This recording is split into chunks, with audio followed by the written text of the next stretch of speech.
먼저 설명을 드릴게요. 정보통신망법 수상의 명예훼손죄로 저 강신업은 고소인입니다. 고발인은 윤핵관, 국민의힘 당원들, 그리고 피고소인, 그리고 피고발인은 이준석입니다. 이준석은 전 당대표입니다. 그럼에도 불구하고 법원에 탄원서를 내면서 뻔뻔스럽게도 당대표라고 적시를 했습니다. 이것은 참칭하는 것입니다. 이 참칭에 대해서도 책임을 묻겠습니다. 여기 분명히 이준석이가 법원에 민사 51부에 탄원서를 냈는데 정말 뻔뻔스럽게도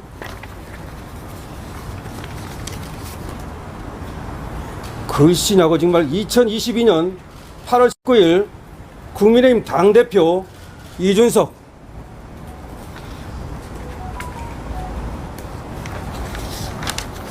이준석은 이런 짓거리를 당장 그만두기 바랍니다. 그리고 여기에 대해서도 조금 이따 설명을 하겠습니다. 일단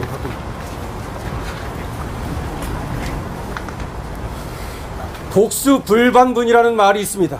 복수불반분은 엎질러진 물은 다시 동이에 담을 수 없다는 뜻입니다. 이준석은 엎질러진 물을 다시 동이에 담으려는 개수작을 계속해서 하고 있습니다.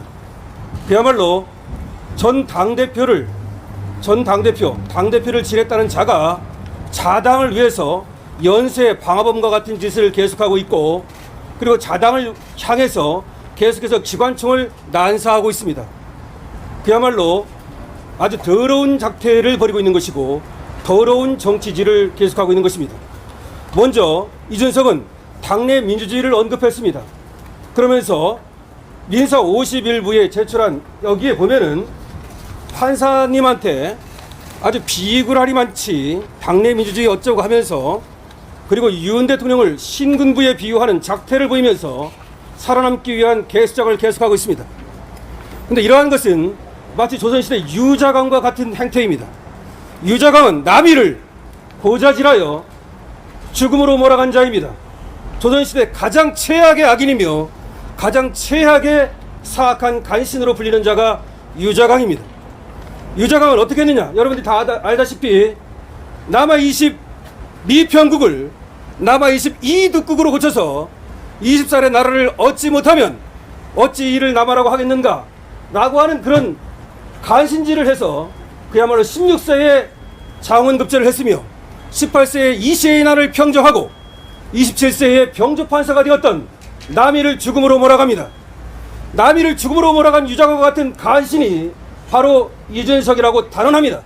왜 그러냐면 여기에 그런 것들이 써 있습니다. 어떻게 윤석열 대통령이 신군부 전두환과 같단 말입니까?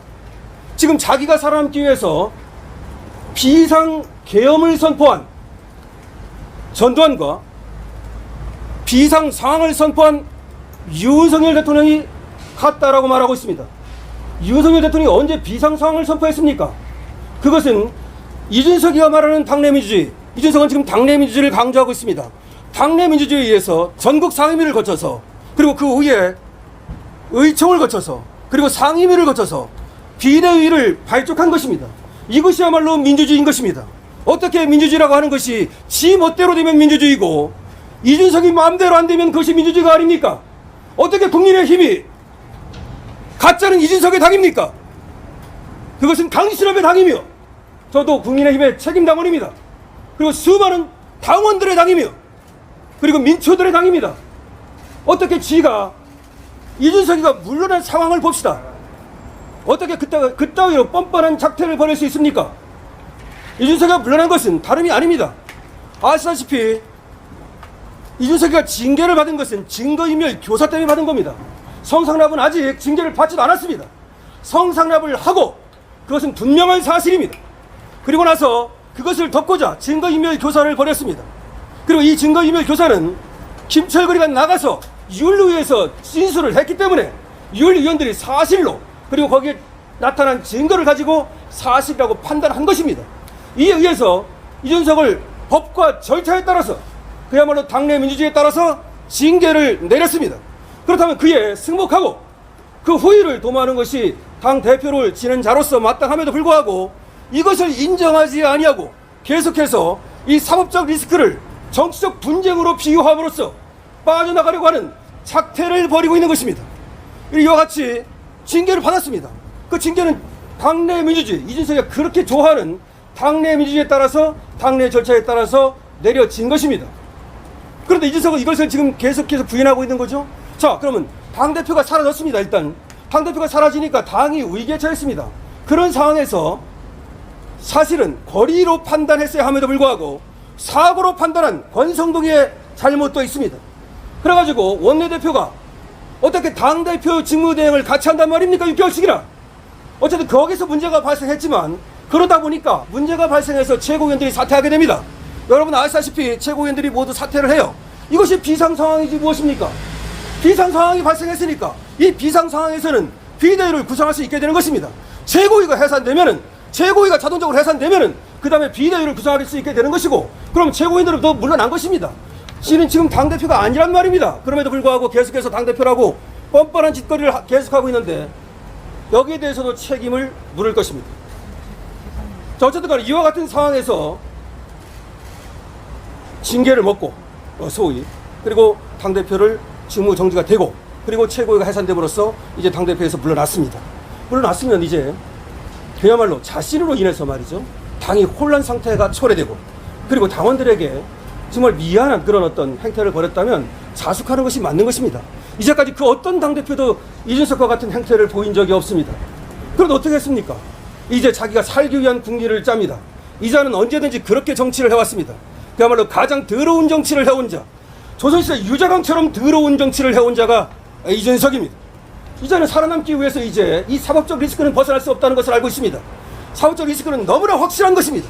성상납을 했고, 성상납을 받았고, 그리고 특가법상 알선실죄를 저질렀으며 증거인멸교사죄를 저질렀고 무고죄를 저질렀습니다. 그리고 오늘 이제 명예훼손죄를 저질렀습니다.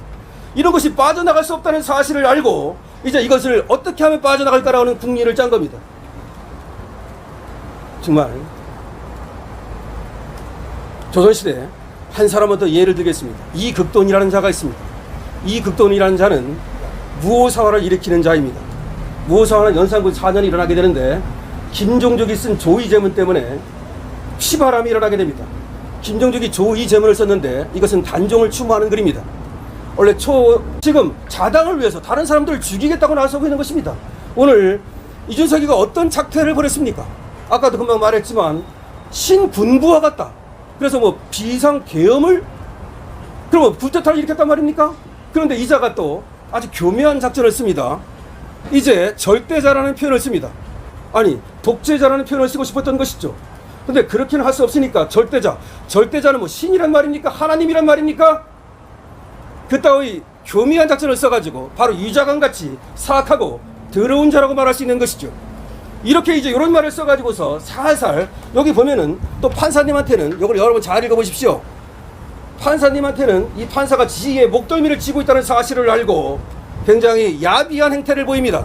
이자가 만약에 이 판사 51부가 황정수 판사가 목덜미를 쥐고 있지 않았다면 황정수 판사를 알기를 어떻게 알았을까요? 그때 상황에 따라서 처신을 바꾸는 것입니다. 이자가 국민의힘에 당대표를 단 하루라도 했다는 것은 그야말로 우리 역사상에, 우리 정치 역사에 가장 부끄러운 일이 될 것입니다.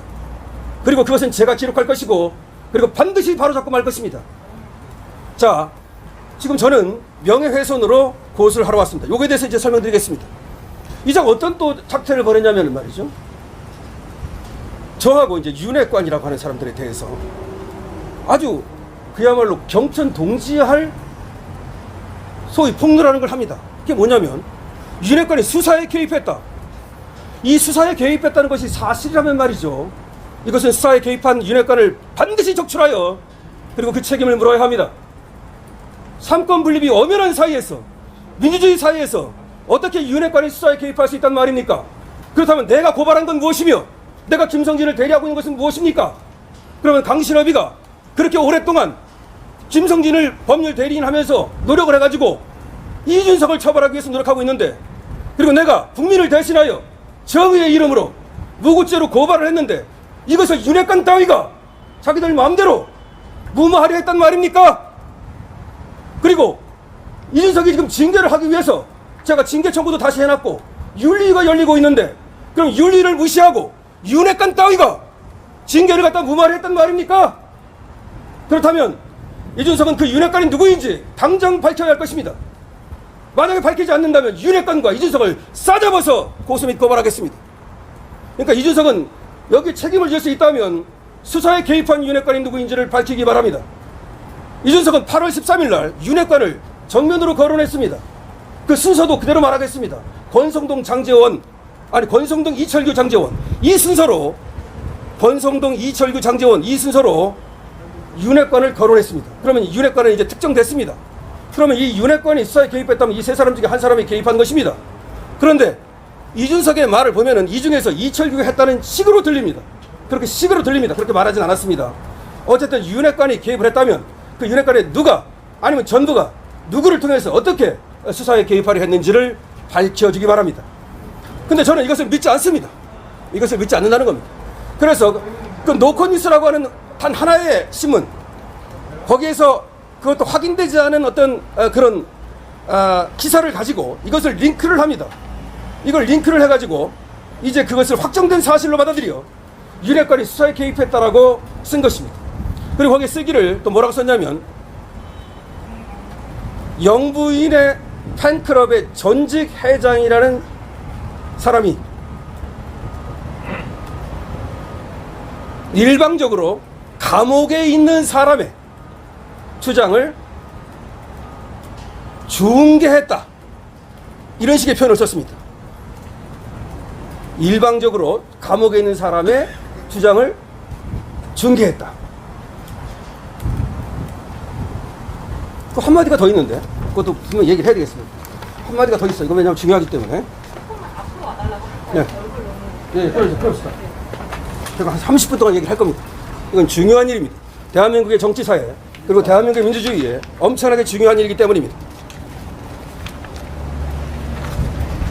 이렇게 얘기했습니다. 그대로. 사실 영부인 팬클럽 회장이었다는 분이, 그래도 분이라는 말을 썼어요. 사안마다 언론 플레이를 하면서, 사안마다 언론 플레이를 하면서 감옥에 있는 사람의 주장을 일방 중개하는 것부터가 이상한 상황. 자, 저는 사안마다 언론 플레이를 한 적이 없습니다. 여러분 기자님들 아시고 계시고, 여기 유튜버님들 아시고 계시지만, 저는 3차, 4차, 5차, 6차에 김성진의 법률 대리로서 상당한 시간 동안 수사상을 지켜봤고, 그에 근거해서 국민의 알 권리를 충족시키기 위해서 중요하다고 하는 사실을 브리핑했을 뿐입니다. 따라서 언론 플레이를 한 적이 없습니다. 그리고 사실 영부인 팬클럽 회장이었다는 이걸 왜 끌고 오는 겁니까? 저는 김성진의 법률 대리로서 변호사로서 일했을 뿐, 거기에서 내가 건희사랑의 전직 회장이었다는 사실을 말한 적이 없으며 그것과 연관시킨 적도 없습니다. 그리고 그것은 옛날 얘기입니다. 그것도 분명히 말하지만 그때도 나는 대한민국의 민주주의를 위해서, 그리고 하늘을 우러러 부끄럼 없이 건희사랑의 회장직을 수행했던 것입니다. 그런데 이것을 끌어들입니다. 이것을 끌어들여서 마치 김건희 여사가 내 뒤에 있는 것처럼, 조종이나 하는 것처럼, 지시나 하는 것처럼 그렇게 끌어들이고 있죠. 그래서 사안마다 언론 플레이를 하면서 감옥에 있는 사람, 김성진을 말하는 겁니다. 이제 네가 감옥에 갈 것이라는 것을 분명히 경고합니다. 김성진이가 기다리고 있다고 얘기하고 있습니다. 감옥에 있는 사람의 주장을 일방 중개하는 것부터가, 나는 일방 중개한 적도 없고 있는 그대로 사실에 근거해서 보고 목격하고 그리고 증거에서 현출된 것을 국민의 알 권리를 위해서 이 정도는 국민이 알아야 된다, 기자님들이 기다리고 계셨고 그것을 말했을 뿐입니다. 그런데 이걸 갖다가 이제 그럼 왜 내 명예를 훼손한 것인가? 일단 언론 플레이를 했다, 이것은 내 명예를 훼손한 것입니다. 그리고 일방 중개했다, 이것도 내 명예를 훼손한 것이고, 사실 영부인 팬클럽 회장했다는 분이 이거를 연계시킨 것이 내 명예를 훼손한 것입니다. 따라서 정보통신법상의 명예훼손죄로 고소합니다. 그리고 아까 얘기한 것처럼 윤핵관은 이준석이 특정한 적이 있습니다. 윤핵관들이 수사에 개입했다는 부분, 이 부분에 대해서는 고발합니다. 윤핵관의 명예를 훼손한 것이니까요. 근데 이것은 윤핵관의 명예를 훼손한 것뿐만 아니라 국민의힘 당과 국민의힘 당원들의 명예를 훼손한 것입니다. 왜 그러냐면 윤핵관이라는 사람들은 현직 국회의원들입니다. 그것도 중책을 맡고 있습니다. 그리고 윤석열 대통령을 도와서 측근에 있는 사람들입니다. 그럼 이 사람들이 수사에 개입했다면 그거는 국민의힘이라는 당은 수사에나 개입하고, 그리고 대통령 측근이라는 자들이 그러면 수사에나 개입하고, 이거 그럼 일단 국민의힘이 이거 뭐 이거 엉터리 아니야 이거? 그리고 또 거기에 그러면 윤석열 대통령도 뭐 개입된 거 아니야? 이런 인식을 불러일으키고 그런 상식을, 그런 생각을 갖게 함으로써 명예를 훼손한 것입니다. 그렇기 때문에 국민의 당의 명예를 훼손한 것이고 국민의 당의 당원들의 명예를 훼손한 것이다. 이래서 그거에 대해서는 제가 당사자가 아니기 때문에 고발을 한다는 것입니다. 그래서 오늘 저는 서울경찰청 지금 여기 반부패 공공범죄수사대, 그럼 여기로 제가 왜 왔느냐? 아시다시피 이준석은 여기에서 수사를 받고 있습니다. 자기가 7개월째 빨리 수사를 받으려고 했는데 뭐 소환도 안 하다 이따위 얘기하고 있는데 이 얘기를 지금 서울경찰청 반부패 공공범죄수사대에서는 들으셨을 것입니다. 조속히 소환해 주시기 바랍니다. 조속히 소환해 주시기 바랍니다. 김성진에 대한 조사는 이미 6차 조사가 지난 목요일로 끝났고요. 그리고 제가 서둘러서 피곤함에도 불구하고 금요일날 무고죄 고발인으로 조사를 받았습니다. 그러니까 이제 고소인, 고발인, 참고인에 대한 조사는 모두 이루어진 것이죠. 그리고 김철근도 4월달에 조사를 받은 걸로 되어 있습니다. 그렇다면 이제 이준석을 빨리 불러야 합니다. 법 앞에 그 어떤 자도 그 위에 있을 수 없습니다. 만약에 계속해서 이준석에 대해서 특혜를 준다면 그것은 국민들에게 여러 가지 오해와 불만과 그리고 의심을 사게 될 것이라는 점을 분명히 얘기합니다. 그 어떤 자도 법 앞에 그리고 법 위에 존재할 수 없습니다. 모든 인간은 대통령부터 국공무원까지, 아니 서울부터 제주도까지 대한민국에 존재하는 모든 인간은 평등합니다. 따라서 이준석을 즉각 소환하여 법에 따라서 수사해 줄 것을 촉구합니다. 제가 여기에 온 이유도 수사를 빨리 해달라고 촉구하기 위함입니다. 수사를 빨리 해달라고 촉구하기 위함입니다. 다시 한번 우리 수사 당국에 요청합니다. 저는 무고죄 고발인이고 그리고 김성진 씨의 법률 대리인이고 국민의 한 사람이며 그리고 법조인입니다. 그리고 국민의 힘의 책임 당원입니다. 그 자격으로 수사 당국에 요청합니다. 조속히 이준석을 소환하여 필요하다면 구속영장을 청구하시고 법과 원칙에 따라서 수사해 줄 것을 강력히 요청합니다. 그리고 이제 윤리위원회, 국민의힘의 중앙윤리위원회에 말씀드리겠습니다. 어제 중앙윤리위원회가 열렸음에도 불구하고 이준석에 대한 징계를 보류했다는 소식을 접했습니다. 제가 16일 날 징계 청구, 그중에서도 제명 청구를 했고요. 또 한 시민단체도 같은 날 이준석에 대한 제명 청구를 했습니다. 그럼에도 불구하고 김성원 의원이라든지 어떻게 보면은 이준석에 비해서는 훨씬 작다라고 볼 수 있는 이런 사람들에 대한 징계 개시 절차를 진행하면서 이준석에 대해서만은 눈치를 보는 것인지 어떠한 이유로 도대체 징계 개시를 시작하지 않으신 것입니까? 그 이유가 무엇입니까? 이준석은 말이죠, 징계를 받았음에도 불구하고 계속해서 분탕질을 하고 대통령을 저격하고 해당 행위를 함으로써 저번에 받았던 징계와는 비교할 수 없는 그런 해당 행위를 저질렀습니다. 그렇다면은 21조 6항에 보면은 한번 징계를 받은 자가 다시 해당 행위를 할 때에는 처음 받았던 징계보다 더 무겁게 징계하도록 되어 있습니다. 그리고 당원에는 말이죠, 특히 성매매라든지 또 뇌물범죄 이런 것들에 대해서는 더 중징계하도록 분명히 적시되어 있습니다. 그렇다면 이준석은 여기 모두에 해당합니다. 징계를 한번 받은 자가 계속해서 해당 행위를 하고 있는 것이며, 그리고 이자의 범죄는 성매매라든지 뇌물죄라든지 또 증거인멸 교사와 같은 아주 더러운 범죄, 그리고 무고죄와 같은 아주 악질적인 범죄를 저질렀기 때문에 이에 대해서는 당연히 중징계가 빨리 내려져야 할 것입니다. 그럼에도 불구하고 징계 개시 절차를 개시하지 않은 중앙윤리위원회에 강력히 유감을 표합니다. 이것도 국민의힘의 책임당원으로서 그리고 국민의 한 사람으로서 분명히 말씀드리는 것입니다. 여기에 대해서 조속히 징계 개시 절차가 내려지지 않는다면 모종의 조치를 여기에 대해서도 취할 것입니다. 왜냐하면 이것도 직무유기라고 볼 수 있고, 만약에 중앙윤리위원회가 징계를 하지 않는다면 그거 역시 품위유지 위반이고 그리고 당원당규 위반입니다. 따라서 이 행위에 대해서 징계 청구를 할 것입니다. 분명히 말씀드리지만 조속한 시일 이내에 이준석에 대한 징계 개시 절차를 이행하지 않는다면 당원당규상 직무를 위반한 것으로 봐서 여기에 대해서도 징계를 청구할 것입니다. 지금부터는 이제 질문을 받겠습니다. 국힘당 윤리위는 이준석을 제명하라! 어떤 제명하라! 제명하라! 어떤 이유로 좋습니다. 이준석의 당대표 참칭 문제에 대해서 대응하실 거라고 말씀을 해주셨는데 어떤 방식으로 대응? 이거는 징계 사유가 되는 거죠. 예. 다시 징계 청구를 하겠습니다. 징계 청구. 그러니까 그 이후에 제가 16일에 징계 청구를 했지 않습니까? 그 이후에 벌어진 지금 대통령을 신군부에 비유한, 이건 쿠데타 세력에 비유한 것이거든요. 그야말로 진짜 얼척이 없는 겁니다, 정말. 이거를 포함해가지고 당대표를 참칭한 거, 이것들을 다시 징계 청구서를 제출하겠습니다. 예, 또. 자, 이준석 대표 가처분 신청 어떻게 대할 거라고 보시는지 궁금합니다.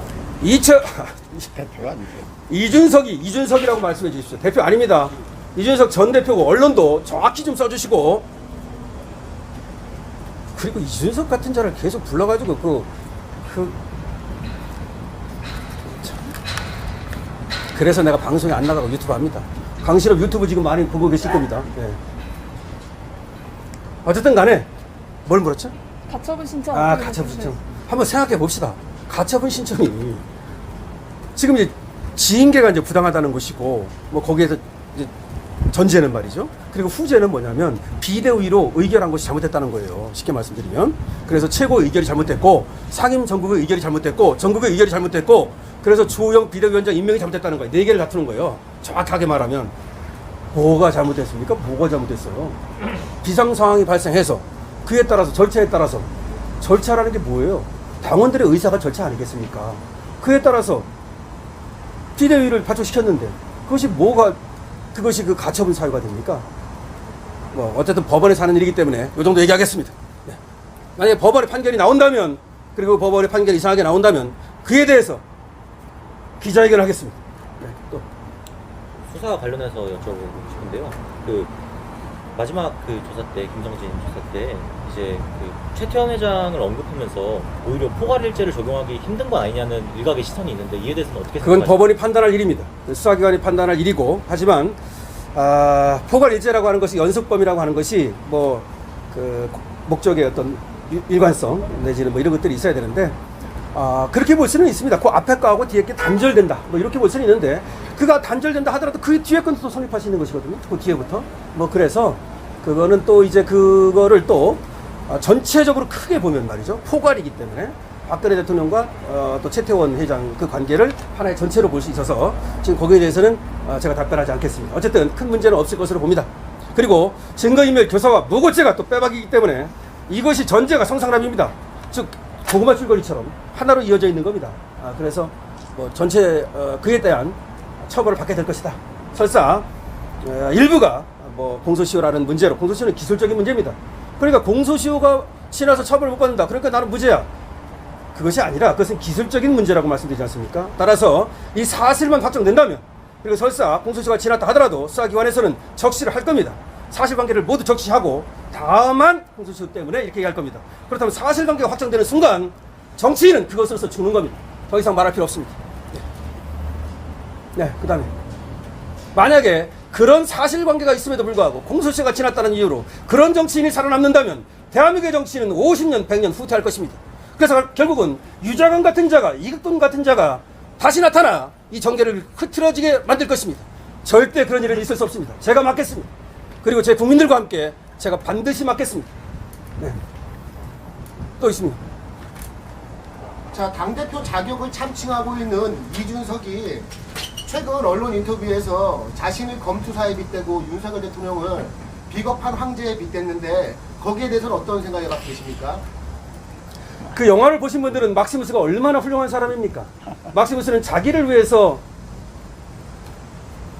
다른 사람들을 살리기 위해서, 그리고 자기가 사랑하는 연인을 살리기 위해서, 그리고 거기 아들이 하나 나옵니다. 나중에는 물론 죽어가지고 다 이제 그 천국에서 만나는 장면이 나오지만 말이죠. 그 복수를 하기 위해서, 그러기 위해서 고귀한 희생을 하는 사람입니다. 근데 지가 막시무스나 되는 것처럼 거기다 비유를 합니다. 내가 말하지 않았습니까? 유자강 같은 자라고. 유자강은 조선시대 가장 악인이며 가장 간신의 대명사입니다. 그런 자에 비유하겠습니다. 막시무스로 비유한다는 건.